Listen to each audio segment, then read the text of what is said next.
सब कुछ ठीक तो नहीं है उस गठबंधन में।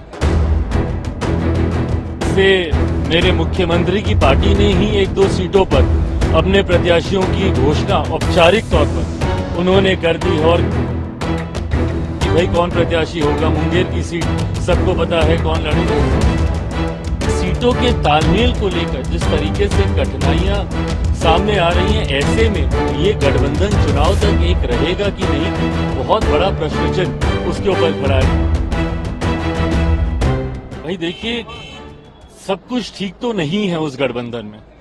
और आप अलग अलग दलों के अगर आप बात सुनेंगे, जिस तरीके से ममता बनर्जी जी ने मात्र 2 सीटें देने की बात कही, जिस तरीके से आम आदमी पार्टी पंजाब में सारी सीटों पर लड़ने की बात कर रही है, जिस तरीके से मेरे मुख्यमंत्री की पार्टी ने ही एक दो सीटों पर अपने प्रत्याशियों की घोषणा औपचारिक तौर पर उन्होंने कर दी है और कई ऐसी सीटें हैं जिसपे सब जान रहे हैं कि भाई कौन प्रत्याशी होगा। मुंगेर की सीट सबको पता है कौन लड़ेगा। इसी तरीके से हर एक घटक दल के बीच में सीटों के तालमेल को लेकर जिस तरीके से कठिनाइयां सामने आ रही हैं, ऐसे में ये गठबंधन चुनाव तक एक रहेगा कि नहीं, बहुत बड़ा प्रश्न चिन्ह उसके ऊपर खड़ा है। पूर्व में भी हम लोगों ने ये प्रयास कई बार होते हुए देखा, पर कभी भी चुनाव आते आते तक ये तमाम घटक दल एक साथ रह नहीं पाए। ऐसे में अभी तक संयोजक ये लोग तय नहीं कर पाए हैं। कब से बैठकों का दौर चल रहा है, एक निशान तक, लोगों तक ये रिलीज नहीं कर पाए। तो ऐसे में चुनाव इतने करीब होने के बावजूद जब आप बेसिक चीजें ही नहीं कर पाए, तो ऐसे में ये लोग साथ मिलकर चुनाव लड़ेंगे, ये लगता तो नहीं है।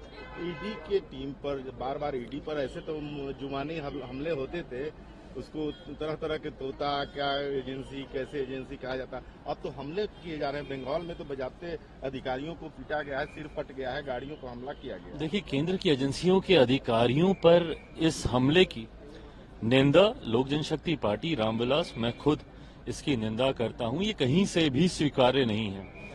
केंद्र एजेंसी जांच के लिए जब कहीं जाती है और उन पर इस तरीके से हमला किया जाता है, और ये पहली बार नहीं है, खासतौर पर बंगाल में अगर आप देखें तो ये पहली बार नहीं है कि अधिकारियों के ऊपर इस तरीके से हमला हुआ। बट जिस तीव्रता से इस बार हमला किया गया, जिस इंटेंसिटी के साथ किया गया, वो कहीं से भी स्वीकार्य नहीं है। और खासतौर पर तब जब ये हमला राज्य सरकार की संरक्षण में हुआ हो। ये मुझे कहने में कहीं कोई अतिशोक्ति नहीं है। ये पूरी तरीके से सुनियोजित तरीके से करवाया गया ये हमला है और राज्य सरकार के संरक्षण में किया गया ये हमला है। अयोध्या राम मंदिर को लेकर के विपक्ष हमलावर है, इनविटेशन की बात करता है, नहीं मिलने की बात करता है, जाएंगे नहीं जाएंगे।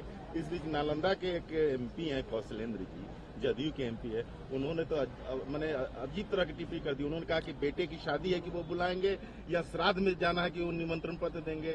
बौखलाहट है इन लोगों की, ये बौखलाहट है। जिस मुद्दे को मुद्दा बनाकर दशकों से ये लोग राजनीति करते आए, दशकों से ये लोग हिंदू मुस्लिम के बंटवारे की राजनीति करते आए, दशकों से ये लोग अपीजमेंट पॉलिटिक्स करते आए एक खास धर्म विशेष के लोगों की। आज जब भव्य राम मंदिर का निर्माण हो रहा है और हमारे प्रधानमंत्री जी के द्वारा 22 तारीख को जब विधिवत तरीके से रामलला जी का वहां पे उनको प्राण प्रतिष्ठा की जाएगी, तो ये बौखलाहट है। इसीलिए अलग अलग तरीके के बयान आ रहे हैं। राम हमारे दिल में बसते हैं, निमंत्रण की हमें क्या जरूरत है, मंदिर। भाई अगर नहीं ये सब है, तुम्हें नहीं इतनी परवाह है, तो फिर क्यों बयानबाजी कर रहे हैं? जिसको जाना होगा वो जाएगा, जिसको निमंत्रण मिलेगा वो जाएगा। नहीं निमंत्रण मिल रहा है, इस बात की बौखलाहट है इन लोगों को। ये जिस तरह से अभी महागठबंधन, इंडी गठबंधन, सारी चीजें हो रही हैं, लेकिन बिहार पीछे पिछड़ता जा रहा है। आज ही महिंद्रा फाइनेंस से दिन दहाड़े 10 लाख की डकैती हो गई है। बिहार में लॉ एंड ऑर्डर की स्थिति बदतर होती जा रही है। और मेरे मुख्यमंत्री जो मेरे प्रदेश के गृह मंत्री भी हैं, उनको संयोजक बनने की चिंता है। क्या उनको चिंता है कि जो प्रदेश में लूटमार हो रही है या प्रदेश में हत्याएं हो रही हैं, नव वर्ष की शुरुआत नहीं हुई कि आपराधिक घटनाओं ने फिर से तेजी पकड़ ली है? तो क्या मेरे मुख्यमंत्री को इस बात की चिंता है? एक बयान दिल्ली में भागे भागे जाएंगे संयोजक बनने के लिए, बैठकों में हर प्रयास कर लेंगे, दिन भर फोन पे लगे रहेंगे, कभी इससे बात करेंगे, कभी उससे बात करेंगे कि कोई अपनी दिया दृष्टि इनके ऊपर डाल दे और इनको संयोजक बना दे, इनको चेहरा बना दे प्रधानमंत्री पद का मौजूदा प्रधानमंत्री के सामने। पर एक शब्द इनकी मुंह से बिहार में बढ़ते अपराध को लेकर, एक शब्द इनके मुंह से बिहार के बढ़ते भ्रष्टाचार को लेकर, या जिस तरीके से बिहार देश के सामने पिछड़ता जा रहा है, उसको लेकर एक शब्द इनके मुंह से नहीं निकलता। पर हाँ, इनके संयोजक बनने की बात आएगी तो भागे भागे दुनिया के किसी भी कोने में इनको ले जाइए, ये चले जाएंगे। लेकिन राम मंदिर को लेकर के राजद खास करके काफी हमलावर है।